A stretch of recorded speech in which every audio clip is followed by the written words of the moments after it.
नमस्कार दर्शक बंधु उत्कल 24 न्यूज को स्वागत करुछि मु संदीप्त महांती। दाबी हेला पूरण खुशी मनाइला विद्युत कर्मचारी। खुशी मनाउछि ओडिशा विद्युत कर्मचारी महासंघ। दीर्घ 24 वर्षर व्यवधान पर सारा ओडिशार विद्युत श्रमिक कर्मचारी आज बहुत खुशी थिबा बेले बालेश्वर मध्य खुशी मनाउछि संघ कार्यकर्ता।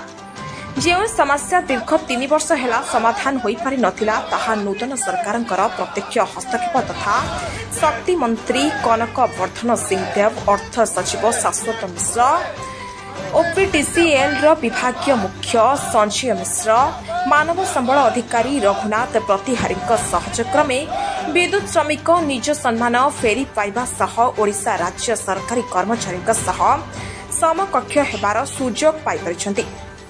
तेणु सारा ओडिशार विद्युत श्रमिक कर्मचारी द्वारा सृष्टि होइतिबा ओडिशा विद्युत कर्मचारी महासंघर प्रयास सफल हेबा परे उत्तरांचल शाखार विद्युत कर्मचारी ओपीटीसीएल मैनेजमेंट उपस्थित अधिकारी और राज्य सरकार को कृतज्ञता ज्ञापन करिसेंति।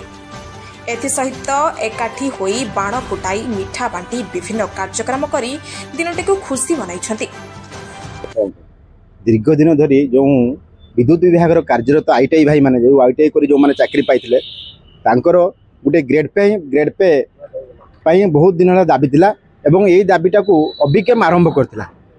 तेणु अभिकेम दीर्घ दिन धरी 4 वर्ष धरी याकू मैनेजर ओपीडीसीएल मैनेजमेंट पछे पछे लागी रही। वर्तमान जहाँकि शेष पर्यायर ओडिशा गवर्नमेंट राज्य सरकार गवर्नमेंट आमर चेंज है से संगे संगे आमर जो सीएमडी ट्रांसफर होती ये थे आम मिश्र सार। तेणु से संगे संगे आमर से जो ऑर्डर 28-30 हबार था ताहा कार्यकारी है विधिवत भाव ऑर्डर बाहरला। तेणु ये ऑर्डर बाहरला से जो आम दीर्घ 4 वर्ष धरी अभिगम सबू वर्ग माने जो टेक्निकल वर्गर जो कर्मचारी माने जो भली से माने आंदोलन को जाइतिले विभिन्न प्रकार समय मैनेजमेंट को गवर्नमेंट को प्रहार कर चलते जहाँ सक्सेस होला परे तेणु खुशीर लहर सृष्टि होइछि। तेणु से उद्देश्य आज आम लिखिचु मिशन 28-30 साफल्य। तेणु मिशन 28-30 सफल हो जाइए माध्यम आपण माध्यम आम जनवाई चाहूँ ओपीडीसीएल उच्च पदस्थ अधिकारी को धन्यवाद देवा संगे संगे मानवर नुआ राज्य सरकार को धन्यवाद दौच।